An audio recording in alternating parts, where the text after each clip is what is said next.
Hi guys.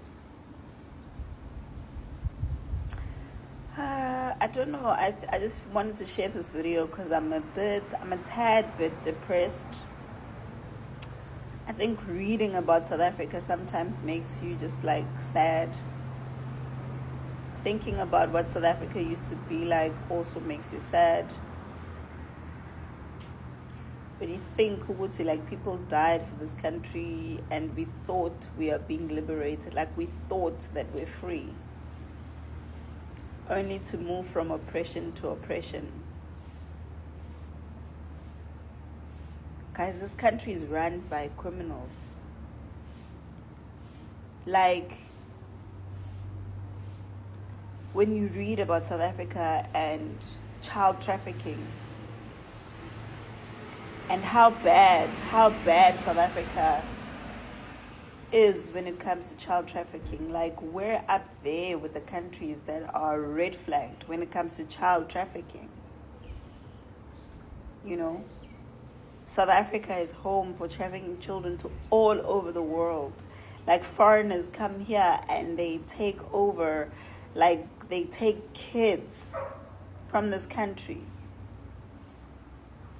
and go away with them. Like someone is telling me from the Department of Social Development how they had issues of people wanting to adopt children from birth. Like foreigners coming into the country to adopt children from birth. And they disappear with those children and nobody ever knows what happens to them. Like little girls are going missing, like little kids are going missing, and it's like business as usual. You've never heard our government even being alarmed at the rates at which children go missing in this country. You know? And if it's not child trafficking, it's human trafficking. Like there's people being imported from like Ethiopia and all these other countries to just like be slaves here. And we've normalized it, like they're in tuck shops and some of them are like working in factories that like for like R2 an hour, even a day, and it's normalized. And then some are being trafficked out of the country, being promised jobs. You find out in Thailand or whoever, because we're running out of jobs, people are becoming desperate, they're leaving the country and they're being trafficked out of the country. Out of desperation, they become prostitutes and other things outside of the country. And you've never heard our government ever be alarmed at that.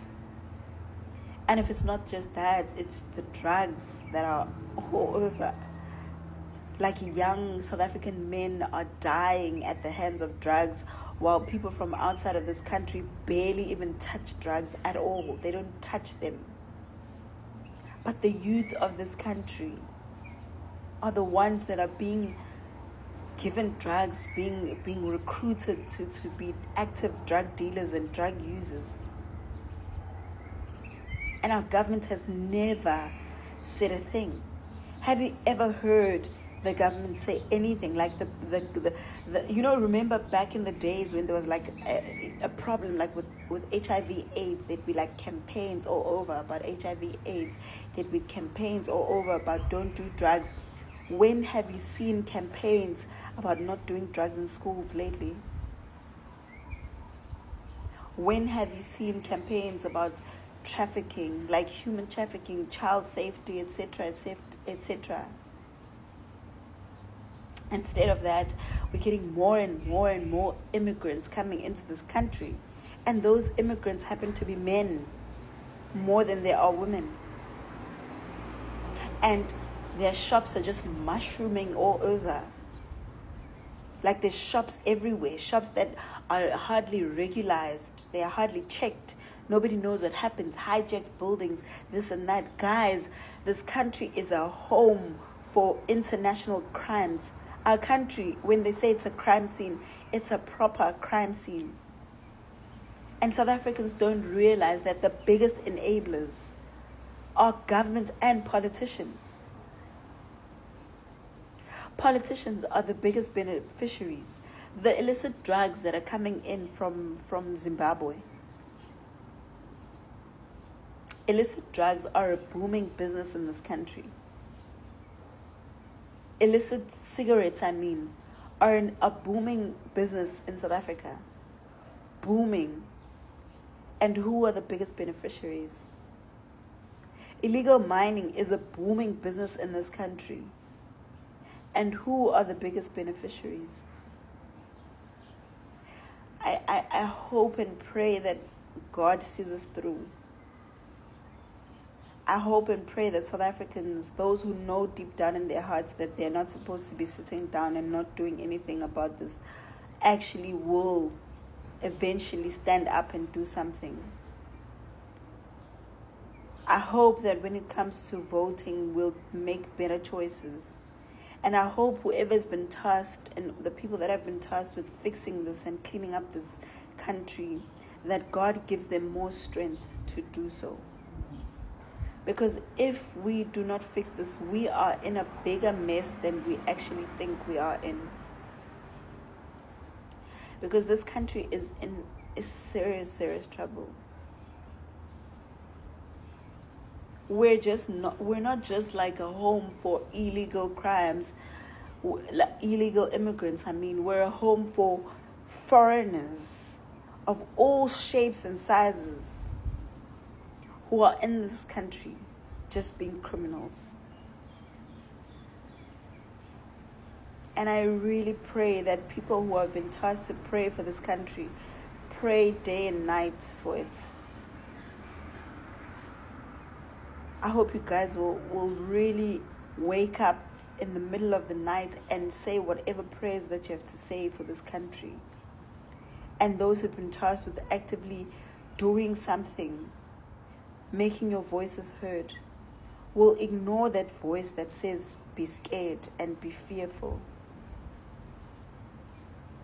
Because the way things are going right now, we only have one chance to fix this country, and this is it. This is the last chance that we have to fix this country, or the mafia state that we live in is going to get 2 or 3 times worse than it is right now.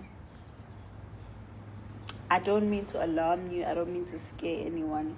I'm just saying we still have a chance to save the country. We still have a chance. But I'm afraid if you guys do not really take this seriously, this is the end for us, for our children. And trust me, if you think you're going to run away to the international world, it's not going to happen. Because the international world is closing its doors. Because of all the negative things that other Africans and other people who are immigrants have done in their countries. Everyone's protecting themselves. And these laws that are glorified by politicians and whoever are only laws that are meant to add further oppression, to make crime thrive in this country. That's why our crimes are thriving, because of these so-called laws, so-called judiciary. Guys, our country is wide open. The gates of hell have been opened. And it's time for you to fix it now. All this thing of xenophobia and what, it's not going to work. It's not going to work anymore. We've got international foreign criminals thriving in South Africa every minute, every day. That airports that we go through every day, they are a hub of crime. They are a hub.